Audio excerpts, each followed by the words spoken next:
You know how sometimes you're aiming for something, maybe nailing that presentation, finally getting a response about a project you pitched, or even just convincing someone to try your amazing homemade salsa? Yeah, definitely. Well, today's deep dive is laser focused on a skill that can be like your secret ingredient in all of that. Okay. It's not some high powered, complex business tactic. It's something anyone can use, and it's all about the power of the follow up. That's right.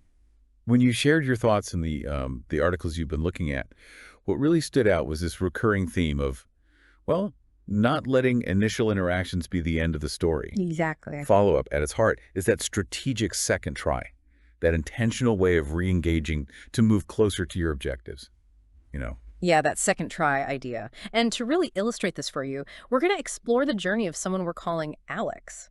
Alex started a small dog walking business and, like many who strike out on their own, didn't see immediate success. Right, that's pretty common. But by truly understanding and putting the principles of follow-up into action, Alex built that small venture into a real success story. Think of Alex's experience as our real-world example today, showing us exactly how this works. And what's fascinating when we look at Alex's path and the material you've been digging into is just how much impact that seemingly simple act of checking back in can actually have. Mm-hmm. So we're going to unpack why this second try is so crucial, explore some effective strategies, and look at both the advantages and potential pitfalls. Pitfalls too, yeah. Right. Not just in Alex's business, but in those everyday situations that I know are relevant to, well, everyone listening. We'll even touch on how this impacts both the inner workings of an operation and like its external connections. Oh, okay. So let's really dig into what we mean by follow-up. Think of it like this. Remember playing tag.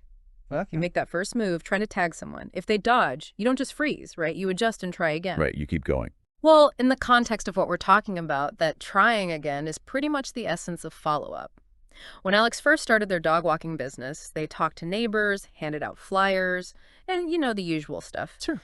There was some initial interest, but not exactly a rush of new clients. It can feel a bit deflating at first, can't it? Oh, absolutely. That initial pause or like lack of immediate commitment is something almost everyone encounters when they put something out there. Yeah. But this is precisely where the benefits of follow-up become clear. Firstly, and maybe most importantly, it genuinely shows you care. How so? Well, by reaching back out, you're signaling that you are truly paying attention to their potential needs and that you're still thinking about how you might be able to help them, on their timeline. It's like Yeah. we remember your signal. That's such a key point. It's like saying, hey, I recall our conversation, and I wanted to see if this is still something that's on your radar. Exactly. And another significant advantage is simply that it reminds people life gets incredibly busy. Someone might have been genuinely interested in what you offered or proposed, but simply got sidetracked. A friendly follow-up can be that helpful nudge. Yeah. Brings it back front and center. A timely nudge can make all the difference. Right, between forgotten interest and, well, maybe a yes. Absolutely. And follow-up also creates another really valuable opportunity for questions. Oh, good point. In that first chat, someone might not have felt comfortable asking something specific, or maybe they thought of it later. Your follow-up gives them that second chance to ask and for you to give helpful info. Makes sense. It lowers the barrier for them. It really does. It's about making it easier for them, not just pushing your agenda. Okay, now let's flip it. What are the potential downsides if you don't follow up? Well, the most obvious one is just missing out. Straight up. Yeah, lost opportunities. That neighbor who seemed kind of interested in dog walking, maybe they actually had a trip planned for the next week, but if Alex didn't reach back out, they might have just assumed Alex wasn't serious and boom, found someone else. Exactly. Yeah. And failing to follow up can also, maybe unintentionally, make you seem uninterested. Ouch. Yeah, it can accidentally communicate that you weren't really invested in helping them in the first place. Mm. And in situations where others might be competing for the same thing, business, joining a club, whatever, if you don't follow up, someone else who does show that extra bit of initiative might just get the spot instead. Okay, so we get what follow-up is, the basics, some pros and cons, but let's talk about why being persistent, following up more than once when it makes sense can be so important. Right, the persistence piece. Think back to like learning a new video game move. You don't master some complex combo after just one try, do you? Ah, definitely not. Usually takes Many, many tries. Right. It often requires multiple attempts, adjustments, practice. It's often the same when you're aiming for a yes from someone. It rarely happens on that very first ask. That's a great analogy. People often need time to, process things, weigh their options. Sometimes they even need to talk to other people before they commit. Yeah. Alex's experience really highlights this. That initial hesitation from the neighbors about dog walking, it wasn't always a hard no. Often it turned out they just hadn't finalized their summer vacation plans yet.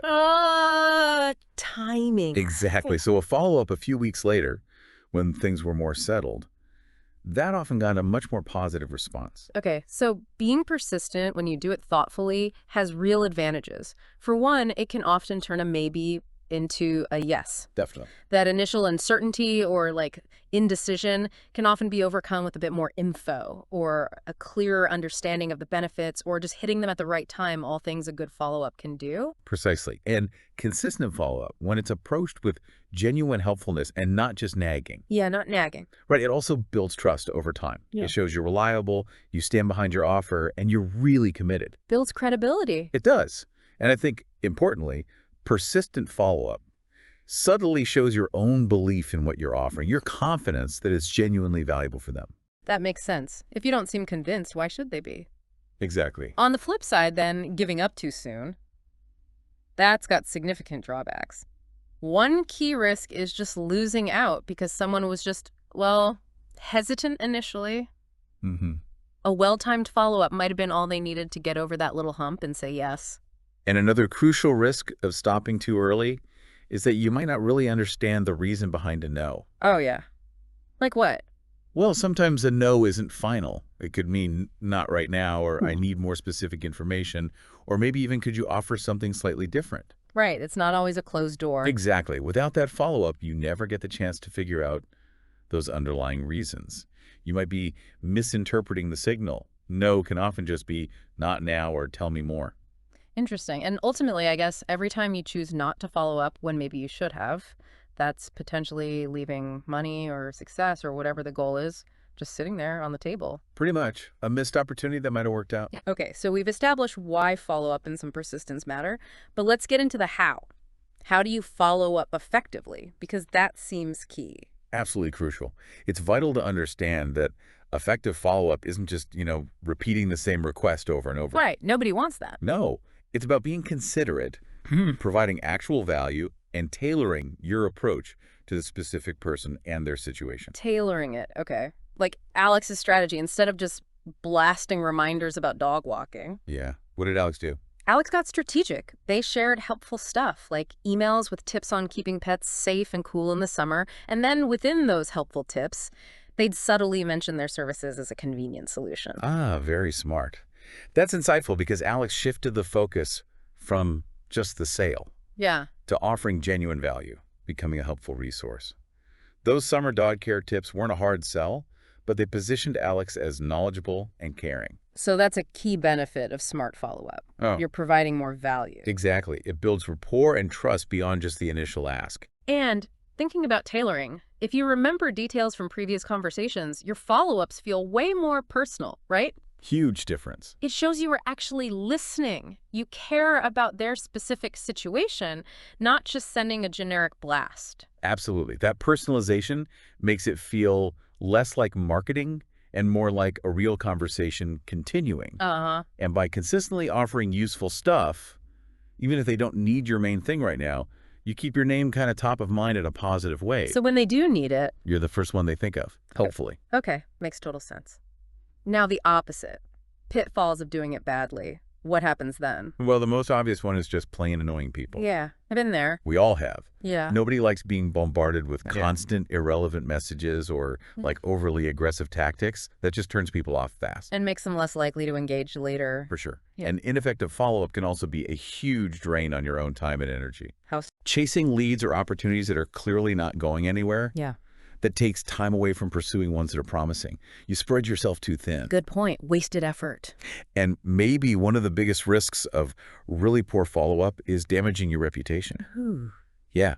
If your attempts come across as pushy or unhelpful or just plain intrusive, it can negatively color how people see you or your business long term. Right. That's hard to undo. Yeah. Okay, so let's circle back to Alex.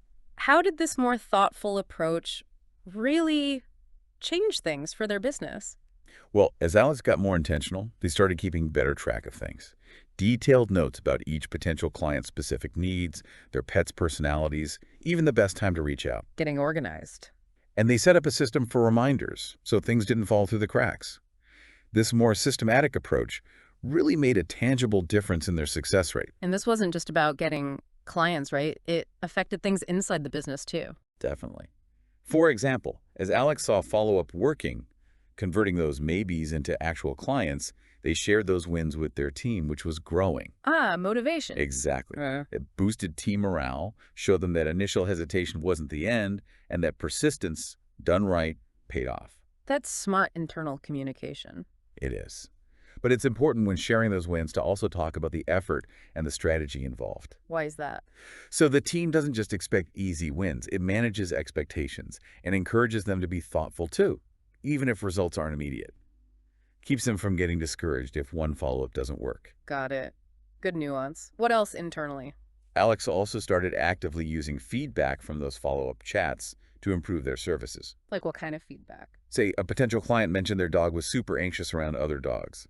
Alex could use that insight to maybe offer individual walks or develop special plans for nervous pets. So the follow-up becomes market research almost. Kind of, yeah.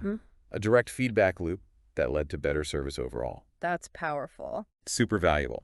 The key, though, is looking for patterns, not just jumping on every single comment. You need actionable insights, not just reacting to noise. Makes sense. And I bet seeing those follow-ups work boosted Alex's own confidence. Oh, for sure. As Alex saw more success from consistently following up, their belief in the value of their own service grew.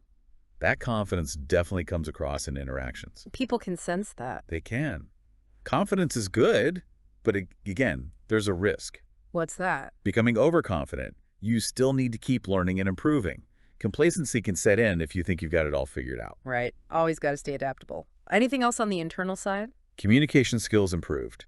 Alex realized that to follow up effectively, they needed to be a much better listener in the first place. Ah, active listening. Exactly. Really understanding the client's needs, concerns, even the pet's quirks right from the start. That made the follow-up messages way more targeted and relevant. And probably more successful. Much more. But the risk there, focusing so much on planning the follow-up during the initial chat that you're not fully present in the moment. Yeah, gotta balance that. Okay, one more internal thing. Organization. Just the act of needing to track who to follow up with, when, what was said. It forced Alex to get systems in place. Spreadsheets, maybe a CRM. Whatever works. But it brought a new level of professionalism and efficiency to the operation. To see that. But again, balance is key. Don't spend all your time organizing and none actually doing the follow-up or talking to people. Right, the system should support the action, not replace it. Okay, so that's the internal stuff. What about the external impact? Getting customers, presumably. Big time. That consistent follow-up on those initial maybe responses, that directly led to way more new loyal customers. Simple as that. The bottom line. Pretty much. The main risk here externally is just making sure your follow-up frequency and style don't become annoying. Finding that sweet spot. Persistent, not a pest. Exactly. Alex also got good at lead nurturing. What is that exactly? It means keeping potential customers engaged, even if they aren't ready to buy right away. Alex's helpful follow-ups kept them warm, kept the relationship going until the timing was right for them. So you don't lose them completely just because they said not now. Right, you're building that relationship. The challenge is figuring out which leads are really likely to convert eventually and not wasting too much time on ones that won't. Resource allocation again. Okay, what else externally? Partnerships? Yeah. Alex used follow-up there too. Like after chatting with a local pet store about maybe cross-promoting, Alex followed up with a specific thought-out proposal showing exactly how they could both benefit. Didn't just leave it hanging. Taking the initiative. Yes. That proactive follow-up with a concrete plan makes partnerships much more likely. The risk, maybe offering too much without being clear on the return for your business. Need that balance. Mutual benefit. Got it. And marketing got better too, by seeing which follow-up messages got the best responses. Ah, data. Right. Alex could tweak their general marketing materials to be more effective based on what was actually working in those one-on-one follow-ups. That's smart feedback loop. Very smart. But you have to be careful not to make huge changes based on just a tiny bit of data. Look for real trends. Fair enough. Yeah. And finally, I guess all this just helped Alex stand out. Absolutely. That consistent, thoughtful follow-up became a real competitive advantage. Many competitors might just do the initial outreach and stop. So Alex looked more dedicated, more professional. Exactly. It differentiated them. The only risk here is maybe just copying what a competitor does without understanding why they do it or if it fits your business. Got to be authentic. Okay, wow. So Alex's story really shows how follow-up, done right, can transform things. But Yeah. it's not just for entrepreneurs, right? This applies more broadly. Oh, absolutely. The core ideas, the second try, the helpful reminder, adding value, they work everywhere. Think about school, getting a better grade. Awesome. If you bomb a test, following up with the teacher to understand your mistakes, ask how to improve. That shows initiative. It helps you learn and probably do better next time. Yeah, makes sense. Or trying to join a club. Totally. Showing continued interest after that first meeting, maybe sending a quick email to the leader saying you enjoyed it and asking about next steps, that Wow. makes you stand out. Tells you're serious. Exactly. Even something simple like, say, selling cookies for charity. Okay. If a neighbor says, maybe, a friendly follow-up later, gently reminding them about the cause or mentioning their favorite flavor is back in stock, Yeah. that could easily tip the scales. It's just that little extra nudge sometime. Often, yes. And just like in business, using follow-up in daily life has real benefits. One, it just straight up increases your chances of success in whatever you're trying to do. Makes sense. More attempts, better odds. Two, it strengthens relationships. Taking the time shows you care about the person or the interaction. Builds connection. And three, every follow-up is a chance to learn and grow. You see what works, what doesn't, and you get better at communicating. Okay, but surely there are downsides here too, like in personal life. Oh, definitely. Yeah. You have to be careful. You don't want to become that person. Which person? The friend who's always nagging, always asking for favors, who doesn't seem to take no for an answer gracefully. That's a fast way to annoy people. Yeah, I gotta read the room. Exactly. That's crucial. Being attuned to social cues, recognizing when someone is politely trying to decline, misreading that can get really awkward and damage friendships. Hmm. And ultimately, you don't want the reputation of being pushy or someone who doesn't respect boundaries. That's not a good look. Agreed. Okay, so as we kind of wrap up this deep dive on follow-up, let's maybe summarize the key principles, like the golden rules. Good idea. Rule number one, I'd say, is always be polite and respectful. Respect their time, their situation. Basic courtesy is huge. Absolutely. Rule 2. Be helpful. Like we kept saying, offer value. Don't just ask, ask, ask. Give something back, even if it's just useful information. Right. And rule 3, timing matters. Crucial. Follow up while it's still relevant, reasonably fresh, but don't jump on them instantly. Give it some breathing room, but not too much. Find that balance. Okay, rule 4. Be persistent, but not a pest. That fine line again. Show commitment, show interest, but know when to back off respectfully if it's clearly not happening. Read the signs.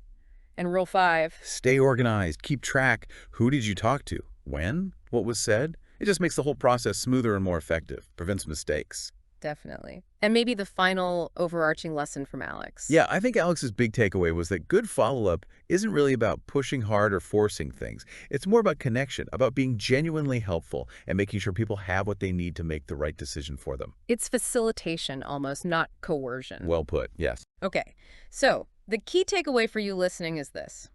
Follow-up is a really powerful, really versatile skill. It can seriously boost your chances of hitting your goals, whether that's in business, school, or just, life stuff. Uh-huh.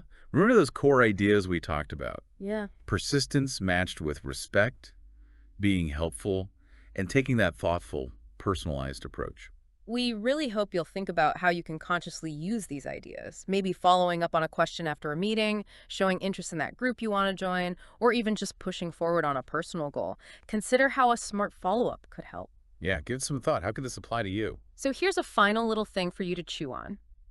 Think about one specific situation in your life right now where a thoughtful follow-up could potentially make a real difference. What's one small, actionable step you could take, maybe even today, to get that ball rolling? Just one small step. Thanks so much for joining us for this deep dive. You know how sometimes you're aiming for something, maybe nailing that presentation, finally getting a response about a project you pitched, or even just convincing someone to try your amazing homemade salsa? Yeah, definitely. Well, today's deep dive is laser focused on a skill that can be like your secret ingredient and all of that. Okay. It's not some high-powered, complex business tactic. It's something anyone can use, and it's all about the power of the follow-up. That's right. When you shared your thoughts in the articles you've been looking at, what really stood out was this recurring theme of, well, not letting initial interactions be the end of the story. Exactly. Follow-up at its heart is that strategic second try, that intentional way of re-engaging to move closer to your objectives, you know? Yeah, that second try idea. And to really illustrate this for you, we're going to explore the journey of someone we're calling Alex. Alex started a small dog walking business and, like many who strike out on their own, didn't see immediate success. Right, that's pretty common. But by truly understanding and putting the principles of follow-up into action, Alex built that small venture into a real success story. Think of Alex's experience as our real-world example today, showing us exactly how this works. And what's fascinating when we look at Alex's path and the material you've been digging into is just how much impact that seemingly simple act of checking back in can actually have. Mm-hmm. So we're going to unpack why this second try is so crucial, explore some effective strategies, and look at both the advantages and potential pitfalls. Pitfalls too, yeah. Right. Not just in Alex's business, but in those everyday situations that I know are relevant to, well, everyone listening. We'll even touch on how this impacts both the inner workings of an operation and like its external connections. Oh, okay. So let's really dig into what we mean by follow-up. Think of it like this. Remember playing tag. Okay. You make that first move, trying to tag someone. If they dodge, you don't just